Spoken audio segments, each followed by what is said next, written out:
What a fantastic turnout. I think that solves where the base second one next year.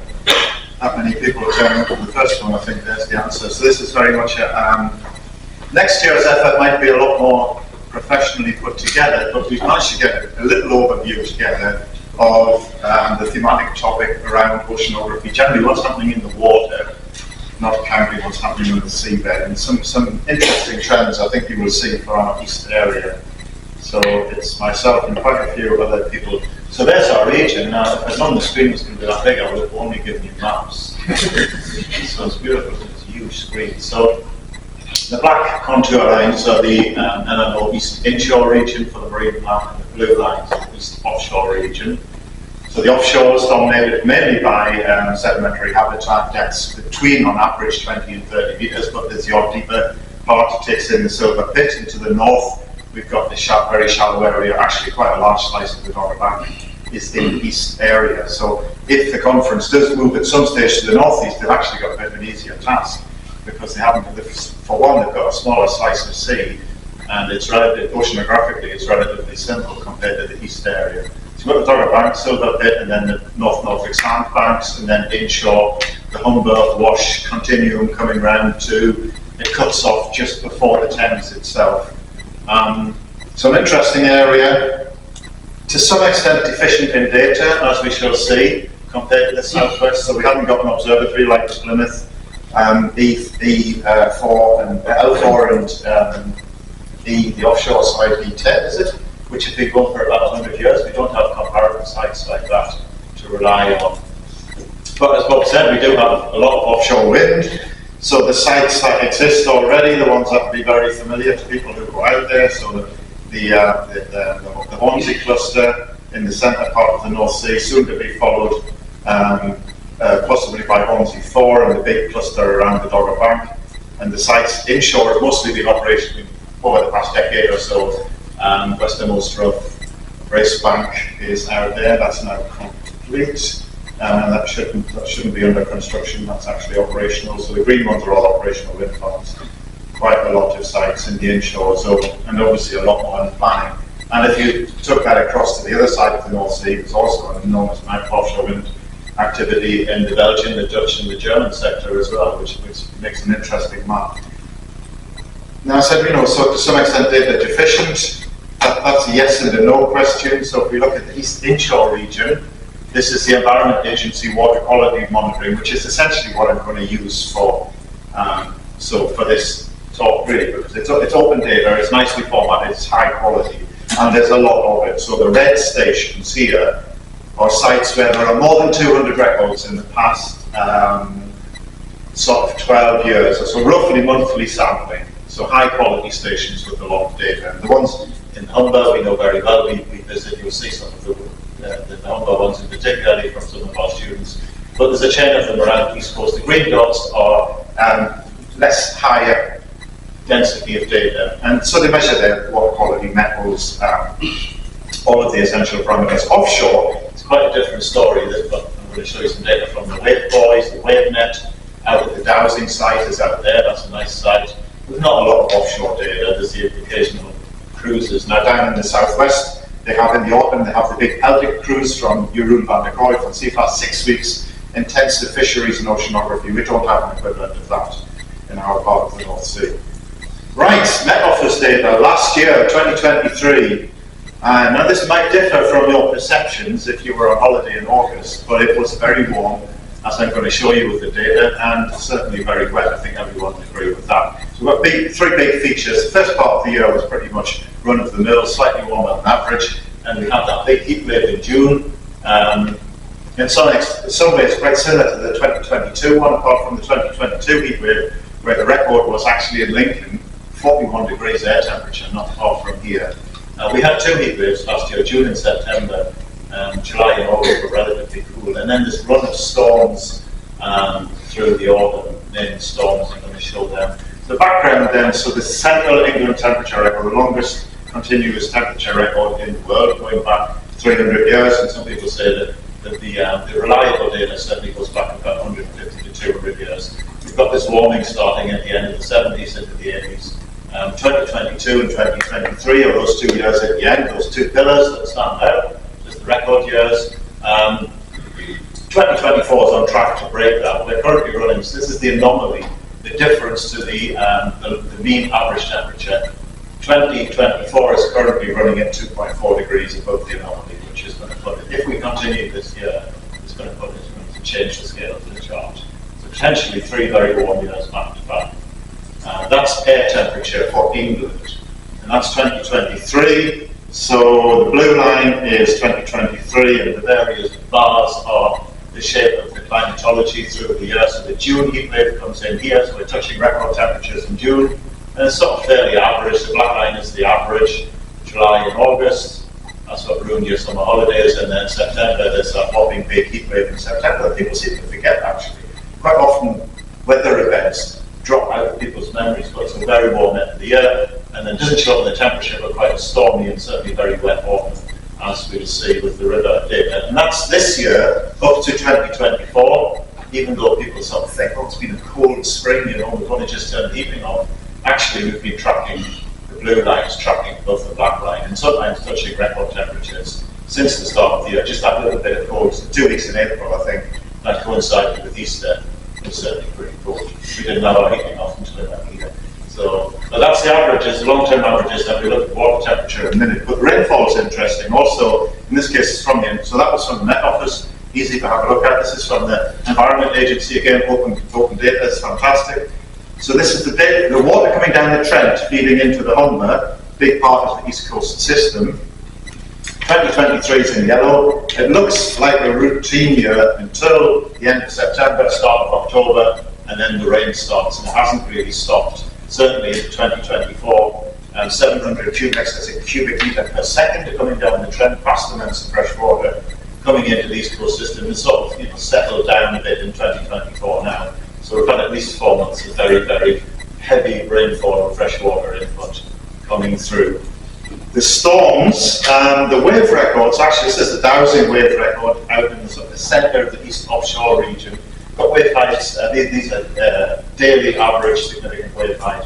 A couple of events that stand out, and they're associated with the named storms, particularly Storm Babbitt in October, and then here in the Delhi later in the year. So in a couple of events that you have days with prolonged high wave activity.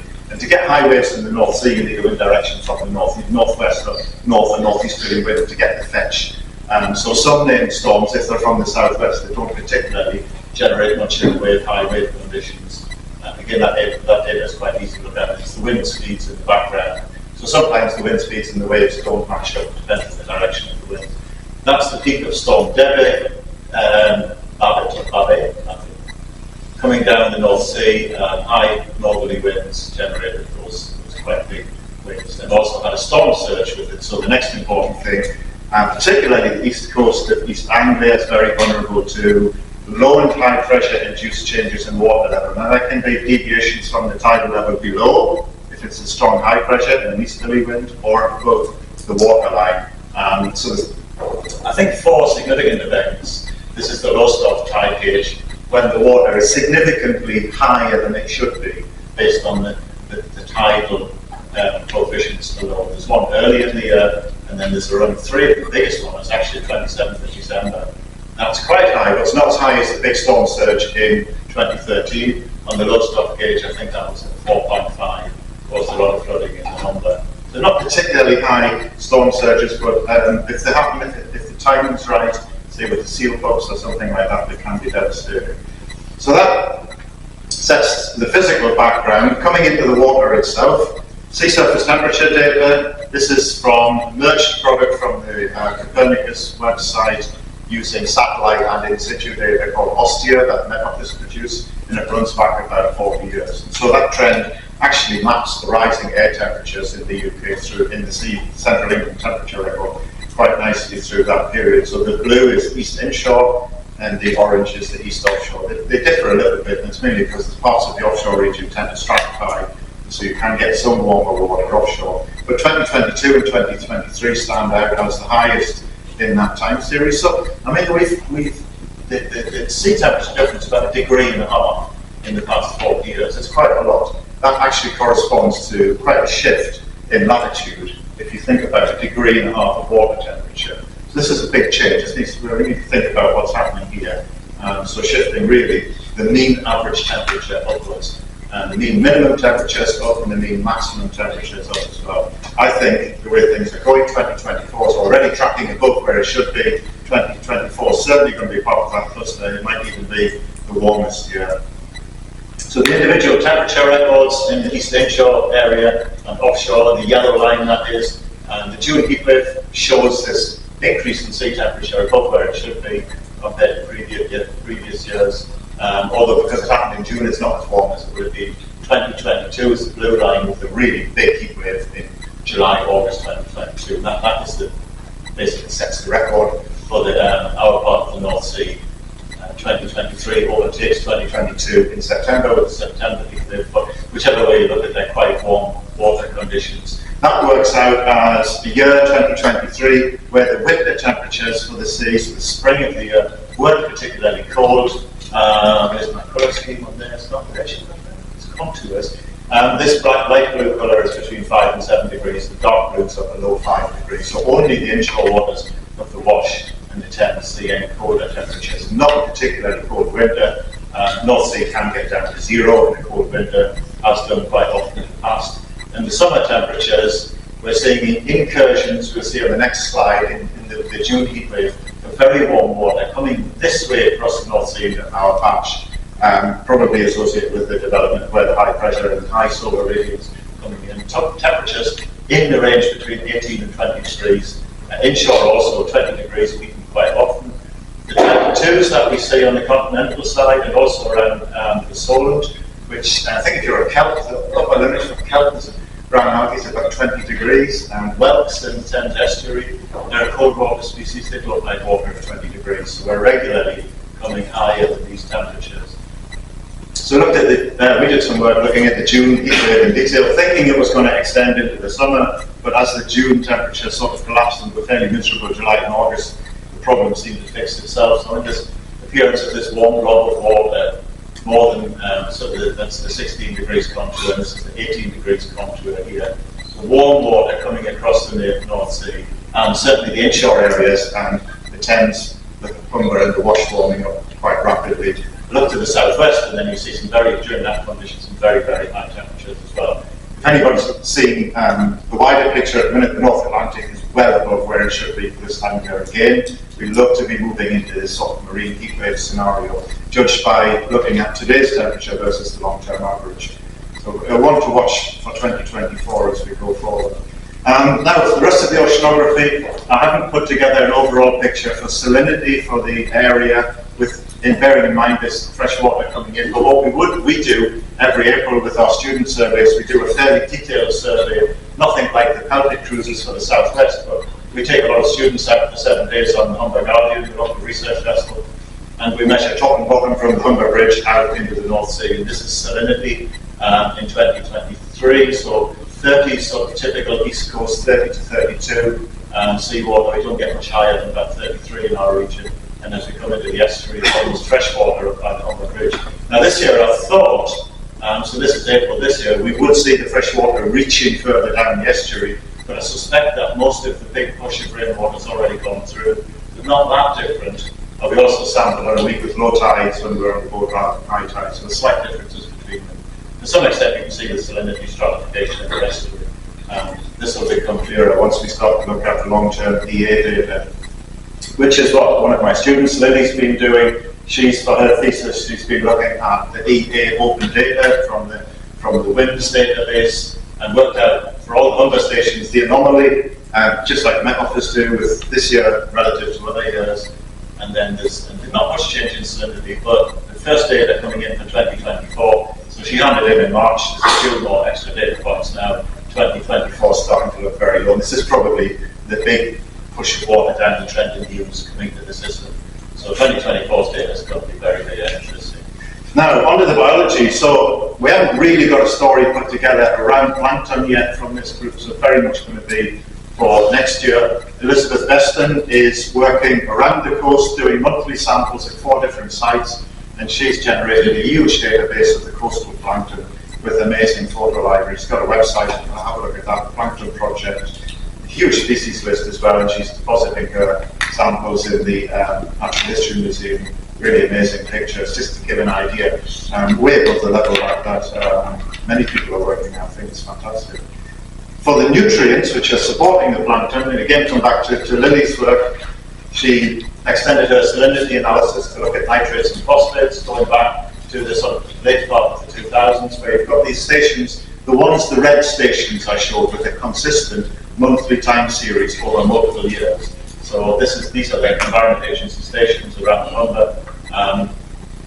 Not much of a trend in nitrate, or there's a lot of year-to-year variability, which must be quite important. And Mike Best is trying to work out the loads for the OSPAR reporting, how many tons or thousands of tons of nitrates and phosphates, are really complicated calculations. So you need to know the water flows and the concentrations in great detail. But that's the numbers that we need to know, is how much is deposited in our receiving water, which is the East Coast. Phosphate trend's really important. It's a statistically significant difference in phosphate, which is downwards over time. I guess that's probably been seen in most of the estuaries around the North Sea as phosphates progressively get cleaned up and taken out of the system. With nitrates, they're much harder to remove. If you think about agricultural runoffs, they're really, really hard to remove.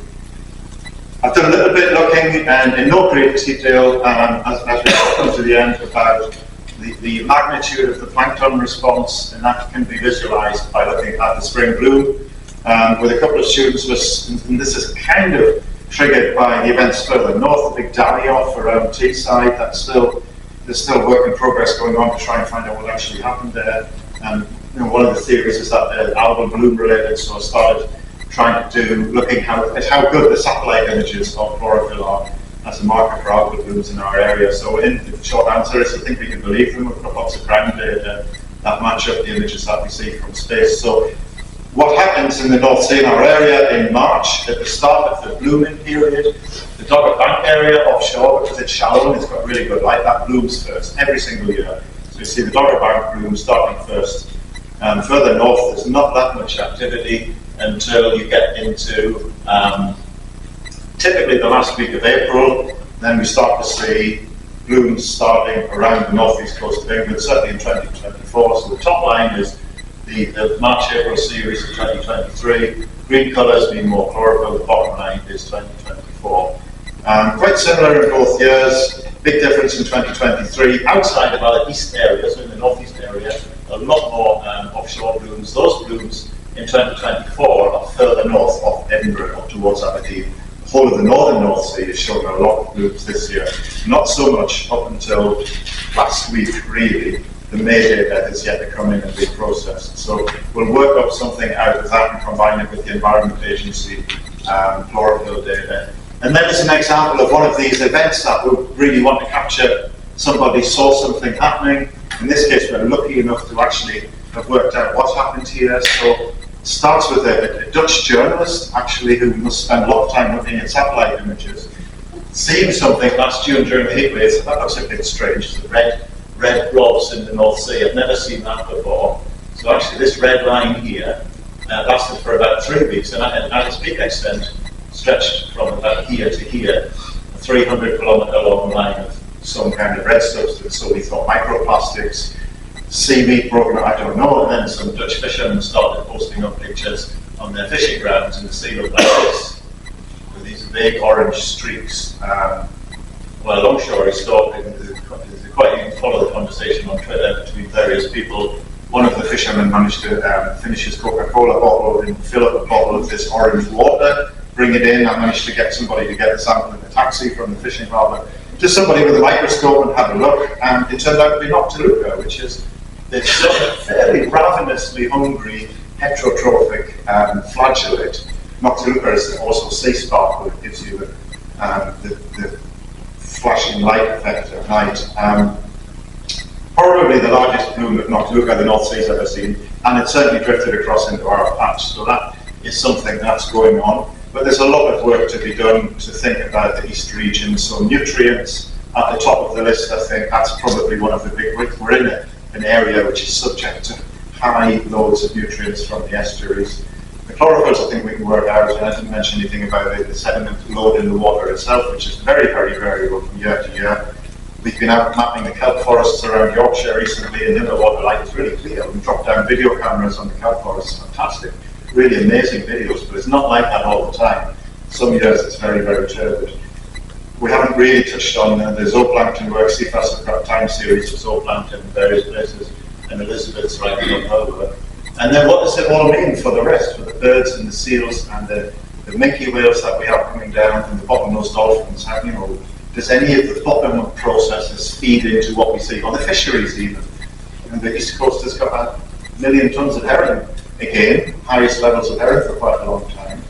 So I think the way forward is to try and keep on reporting. We'll build our community of, what's the COP stand for? Practice? Community of practice. It's open to anybody.